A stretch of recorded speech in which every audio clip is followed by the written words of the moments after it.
In this demonstration, using a trash can, I'm going to attempt to show that motivation levels vary in all classrooms all day long. One of the most important things to remember by the end of the clip is that combining effort with ability and a manageable task or risk equals the perceived opportunity for success, which is key to motivation. Would you please do me a favor, and would you take out this tablet, and I want you to make some paper snowballs. Maybe 7 or 8 or so.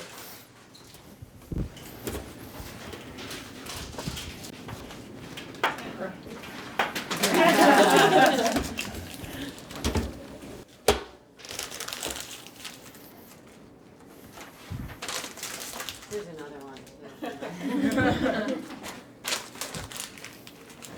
2 more.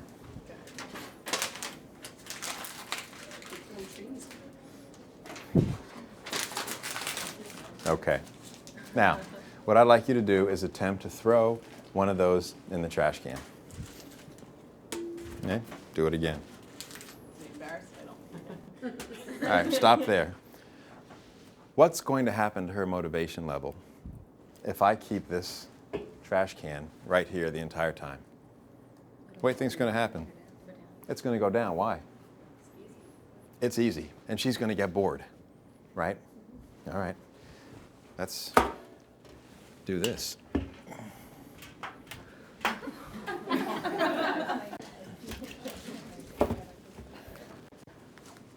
Go ahead. You know what? That was so good. I'm going to move it back a little more.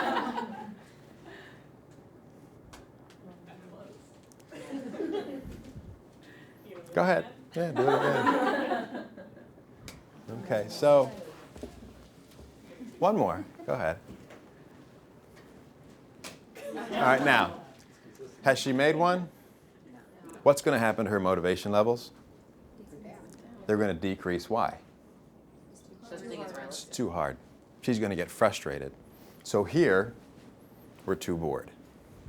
Here, we're going to get frustrated. Now,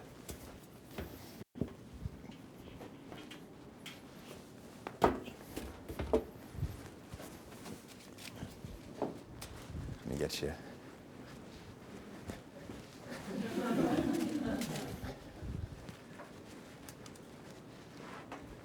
Okay, now attempt to do this. Okay, missed. But now stop for a second. What do you think is happening to her motivation levels? Because she's close, correct? Yeah. Do you think you can? Oh, yeah. So you have the opportunity for success. The perceived opportunity for success is a huge background for motivation. Kids have to perceive that they can be successful in the classroom to be motivated. So let's keep going a couple times. We might be here all night. Almost. You're close. You can do it. I'll help you on this one. She's going to keep going. Oh, okay, but we're getting the point. Now, do you think over the next 10 to 20 attempts she'd get this? Yeah. Now she's going to do it. And look at the motivation level. She's really close.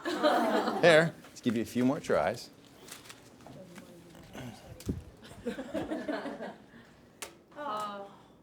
Now, hold on.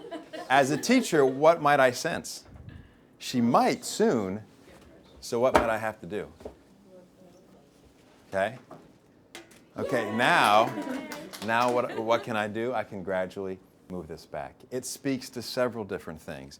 Number one, the biggest picture here is I want you to understand that motivation is always happening in your classroom. It's not something that happens because you do this great activity when they walk in the room and now they're motivated, hey, we're going to get going. Or it's not just at the end of class. You did great today, you get up, you do a cheer, whatever it is, motivation at the end of a class, I don't know. But it goes on all the time.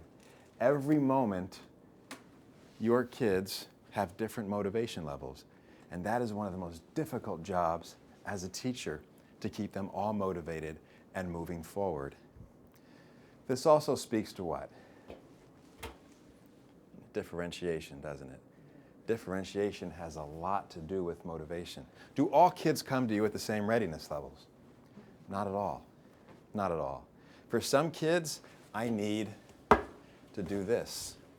And for other kids, I need to do this. It is a part of the magic trick of being an educator, but it affects motivation levels. The other thing I'd like to discuss about this, do you think this represents a risk for a child? Whatever it might be, this might be math class, might be language arts, it might be social studies. Is there risk involved doing this? Absolutely. So risk has to be managed and manageable, perceived as manageable by every learner. Or what happens to motivation? Shut down. I mean, think about it. Wasn't there a class in your background where you thought, this is a big risk for me today? If I put, I might be able to put certain problems on the board right now for you to solve, and some of you would be like, yes. Others would be shut down. So there's always risk involved.